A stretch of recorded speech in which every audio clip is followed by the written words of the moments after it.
Hi everyone, welcome back to part 5 of the Book One Cozies Club chapter by chapter for Buried in a Book, the first book in the novel idea series by Lucy Arlington. I'm Di and this is my audio only reading vlog for this book. Today I will be reading chapters 9 and 10 and sharing my thoughts with you along the way. Due to the nature of this reading vlog, there will be spoilers, so if you haven't read these chapters yet, I'd advise you to wait until you have before you listen to this. If you would prefer to hear my general thoughts on this book in its entirety, keep an eye out for my Book One Cozies Club Series First Impressions video, which will be posted sometime after the reading vlogs are completed for this book. So, I hope you are all having a good evening. I am getting ready to read chapters 9 and 10, like I said.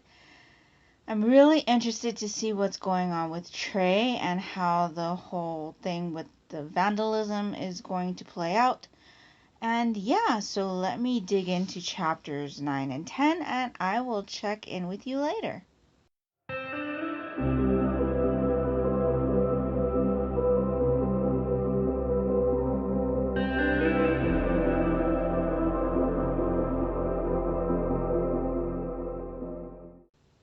So I just hit page 148 and I just, this whole thing with Trey, while I am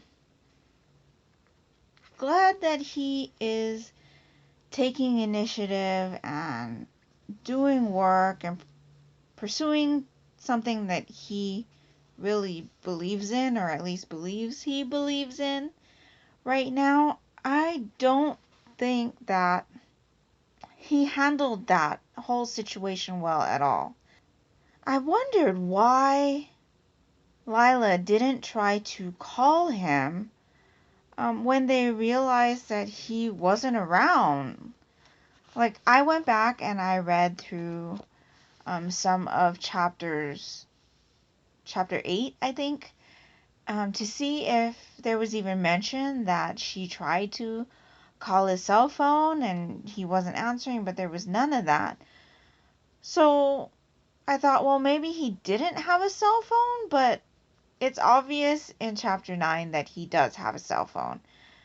It just doesn't make sense to me why her, and when I say her, I mean Lila and her mom, never once tried to call his cell to see what was going on. And again, I find it odd that Sean is bringing Lila information that is like personal. He should have told Trey, you need to tell your mom yourself. I think that's just the mom in me coming out, but yeah, I feel weird again that he is like the intermediary for this situation. So anyway, I just wanted to hop on and make mention of that. I'm interested to see if this new lifestyle Trey is pursuing is really because it's what he wants, or if he is just doing it to pursue Iris. It's good that he is still visiting his mom and grandma, and he's at least told them now when he'll be back to visit, so they don't have to worry so much. But yeah, so it looks like we're going to spy on Franklin now. So that's something else that I've been looking forward to, and I will check in with you later.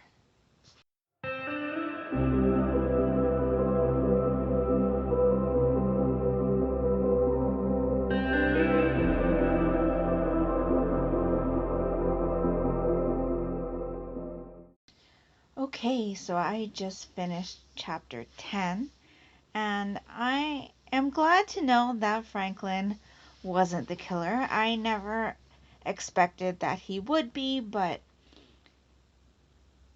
it's nice to confirm that thought.